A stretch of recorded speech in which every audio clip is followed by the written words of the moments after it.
नमस्कार, मी डॉक्टर कमलाकर सामंत, अध्यक्ष कला महर्षी के प्रतिष्ठान चाळीसगाव. आपल्या सर्वांचं स्वागत करतो ज्या आमच्या अधिकृत यूट्यूब चॅनलच्या 10व्या एपिसोडमध्ये. मागच्या 2 एपिसोडमध्ये आपण गंगा आणि यमुना या दोन्ही अप्रतिम शिल्पांबद्दल जाणून घेतलेलं आहे, जी राम सुतारांनी 1957मध्ये मूस साहेबांच्या कलादालनासाठी साकारली. मूस साहेबांचं कलादालन हे आधुनिक भारतीय संस्कृतीचं प्रतिकात्मक रूप आहे आणि हे प्रतिकात्मक रूप त्याच्यामध्ये वाहणारी गंगा, यमुना आणि सरस्वती ह्या त्रिवेणी संगमावर ही आधुनिक भारतीय संस्कृती आधारलेली आहे आणि पुढच्या हजारो वर्षात ती विकसित होणार आहे असं के मूस म्हणायचे. त्याच्यामध्ये गंगा यमुनाच्या बाबतीत आपण जाणून घेतलं.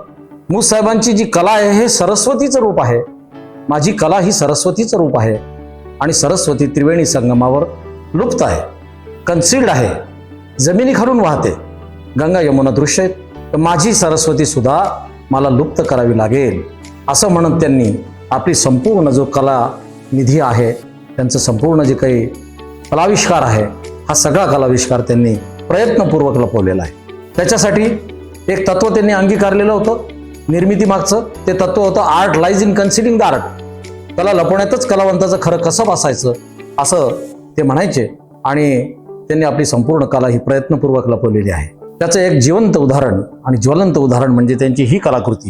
हिचं शीर्षक आहे 14 ऑगस्ट 1947, 14 ऑगस्ट 1947. चाळीसगावपासून जवळच असलेल्या वालझिरी नावाचं एक ठिकाण, एक छोटंसं देवस्थान आणि त्या देवस्थानामागचा हा तलाव. या तलावाचं चित्रीकरण मूस साहेब जेव्हा घराबाहेर पडत होते, 1 वर्ष घराबाहेर जात होते, 1940 मध्ये त्यांनी हे चित्रीकरण केलेलं आहे. वेळ सूर्यास्ताची, पाणी संथ होतं. त्या संथ पाण्यावर एक दगड टाकला, लहर उत्पन्न केली आणि आपल्या सरफेसला सेट केलेला कॅमेरा, या कॅमेऱ्याने उत्पन्न झालेली लहर प्रसरण पाहून जेव्हा ती पाण्यामध्ये विरून जात होती, त्या विरतानाचा जो क्षण तो कॅमेऱ्यामध्ये कैद केला. आपण इथे बघू शकतो ही सूर्यास्ताची वेळ आहे. पाण्याची लहर उत्पन्न झालेली पसरलेली आहे आणि प्रसरण पाहून ती काळात समावणारी, पाण्याच्या पृष्ठभागात समावणारी लहर म्हणजे vanishing wave is caught by the camera, not the emerging wave. तर याचा अर्थ काय?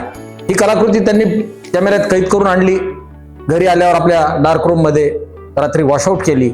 सकाळी तिला माउंटवर चिटकवली डेव्हलप केलेल्या कलाकृतीला आणि 7 वर्ष ही कलाकृती कपाटामध्ये बंदिस्त होती. 15 ऑगस्ट 1947ला भारत स्वतंत्र झाला. मूस साहेबांनी आपली कपाटं उघडली आणि त्याच्यामधली ही कलाकृती बाहेर काढली आणि तिला शीर्षक दिलं 14 ऑगस्ट 1947, 14 ऑगस्ट 1947. हे शीर्षक देण्यामागचं काय उद्देश होता?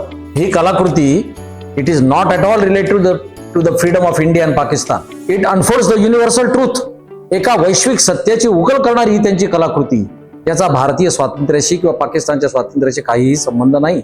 जरी 14 ऑगस्ट 1947 हे शीर्षक असलं तरी. तर याचा अर्थ असा आहे की ब्रिटिश साम्राज्यावर सूर्य मावळत नव्हता आणि ब्रिटिश लोक मोठ्या गर्वाने ते सांगत होते की आमच्या साम्राज्यावर सूर्यास्त होत नाही. मग 14 ऑगस्ट 1947ला जो सूर्यास्त घडून आला, घटित झाला, तो सूर्यास्त ब्रिटिश साम्राज्यावरचा 150 वर्षानंतर घडलेला पहिला सूर्यास्त. That was a first sunset on British empire after 150 years. And how it is related to the wave on the surface of the water. त्याचा आणि पाण्याच्या लहरीचा काय संबंध?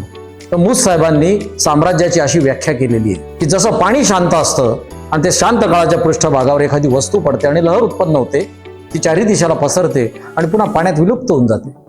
त्याचप्रमाणे जेव्हा काळ शांत असतो, त्या शांत काळाच्या पृष्ठभागावर जेव्हा एखाद्या माथे फिरूच्या महत्वाकांक्षेची ठिणगी पडते, त्यावेळेस साम्राज्याचा उगम होतो. ते चारी दिशेला पसरायला लागतं आणि नंतर काळाच्या उदरात ते साम्राज्य सामावून जातं, विलुप्त होतं. हे वैश्विक सत्य आहे आणि एक वैश्विक कायदा आहे, उत्पत्ती, स्थिती आणि लय. तो साम्राज्याला पण लागू आहे. What is empire and how it begins? The empire begins in dropping of an ambition of a mad person on the still surface of age. असं मूस साहेबांनी म्हटलेलं आहे. When it begins, it starts expanding in all directions, and when it starts expanding in all directions, it has to vanish because preservation, creation, preservation and destruction is a universal law, and that law is applicable to empire also. या कलाकृतीमध्ये आपण बघतोय सूर्यास्ताबरोबर पाण्यामध्ये विरणारी लहर म्हणजे ब्रिटिशांचं साम्राज्य काळात विलुप्त झालेलं आहे. जे पूर्ण प्रसरण झालेलं होतं ते संपूर्ण आकुंचन झालेलं आहे. The expansion, the contraction has taken place of expansion. आता हे ग्रेट ब्रिटन राहिलेलं नाही, सिंपल ब्रिटन राहिलेलं आहे आणि त्यातही आज ब्रिटिशांचा त्या सत्तेमधला हिस्सा सुद्धा जो छोटासा होता तो सुद्धा आता विलुप्त होण्याच्या मार्गावर आहे.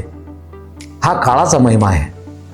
अशी ही सरस्वती मूस साहेबांनी 1940 मध्ये एवढा मोठा गर्भित अर्थ ठेवून निर्माण केली आणि अगदी नॅचरल साध्या गोष्टीमध्ये त्यांनी ते उत्पन्न केलं. एवढी मोठी फिलॉसॉफी त्यांनी आपल्या कलेच्या माध्यमातून व्यक्त केली. एवढ्या मोठ्या वैश्विक सत्याची उकल केली. अशा अनेक कलाकृतींबद्दल जर आपल्याला जाणून घ्यायचं असेल जे आमच्या कलादालनामध्ये प्रदर्शित आहेत, तर आपण आजच आमच्या कलादालनाला भेट द्यावी, त्या कलेचं रसस्वादन करावं आणि जीवनाचा एक वेगळाच अनुभव आणि आनंद येथे उपभोगावा अशी मी आपल्याला सगळ्यांना नम्र विनंती करतो. आमच्या चॅनलला आपण सगळ्यांनी सबस्क्राईब केलं नसेल अवश्य सबस्क्राईब करावं. धन्यवाद.